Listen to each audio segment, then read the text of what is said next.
In the opening scene, we meet Max, a young lawyer, heading to a cafe to meet his team before a conference. While there, he receives a video call from his wife Sue and daughter Nancy, who express how much they miss him as he's been too busy with work to come home for a month. At the cafe, another group is also meeting, led by Ellis. During Max's meeting, he spots his younger brother Jerry, who seems to be in a serious conversation. When Max approaches Jerry, his brother coldly brushes him off, acting like he doesn't want to acknowledge their relationship. This confuses Max, and later Jerry lies to his group, pretending not to know Max well, only admitting he once gave him a business card. Later, Roxy, a member of Ellis's group, asks Max for his business card, hinting she might need legal assistance in the future. That night, Max becomes so absorbed in his work that he can't make it home. Meanwhile, Sue hears the doorbell and is thrilled to find Jerry at the door, but her joy turns to horror when Jerry shows up wounded, and a stranger suddenly appears, shooting him dead in front of Sue and Nancy. The next morning, while Max is in a client meeting, Detective Santiago and his team deliver the devastating news: Jerry is dead, Sue has been murdered, and Nancy has gone missing. Heartbroken and terrified, Max abandons his meeting and rushes with Santiago to the police station. At the station, Max is questioned, wearing a look of sorrow and bitterness.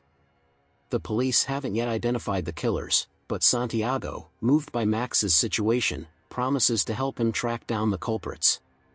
Detective Fargas later accompanies Max back to his apartment, where he is overwhelmed by chaos and bloodstains, breaking down when he finds a drawing Nancy had made.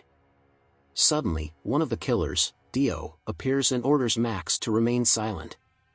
Max manages to free himself, and Dio unexpectedly reveals that Jerry had been an aspiring police officer who got involved with a criminal gang, ultimately leading to his death. Dio also gives Max a key to a hidden warehouse where he can learn more about Ellis, the mastermind behind his family's murder. Max escapes through the back door and heads to Jerry's secret warehouse. Detective Fargas, suspicious when Max refused to leave earlier, follows him, but when she arrives at Max's apartment, she finds Dio. In the ensuing confrontation, she shoots Dio, who then detonates a grenade, killing them both and destroying Max's apartment. Meanwhile, Max uncovers evidence at Jerry's warehouse linking his brother to Ellis's organ trafficking syndicate. Shocked and enraged by Jerry's involvement, Max vows revenge on Ellis, fashioning 6 throwing knives to use in his mission.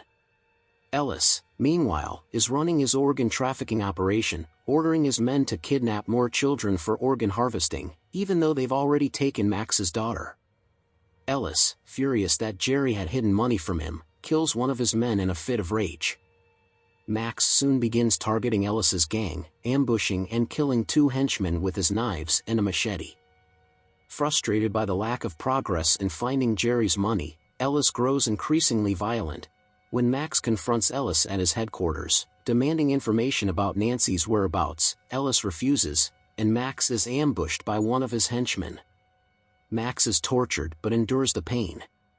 Ellis and his right-hand man, Big John, go to Jerry's warehouse to find the hidden money, but Max has set a trap, and when Big John discovers the stash, a grenade detonates, killing him and Roxy. Back at Ellis's headquarters, Santiago frees Max, and the two work together to bring down the remaining criminals. Max finally confronts Ellis, accusing him of murdering Nancy and harvesting her organs. Despite Santiago's efforts to persuade Max to let the law handle things, Max seeks vengeance, killing Ellis with a spiked bat. News of Ellis's death spreads, and Santiago, sympathetic to Max, advises him to leave the country for a while. In the final scene, Santiago receives a message from Max, who has now become a hitman, seeking justice for those who escaped the law.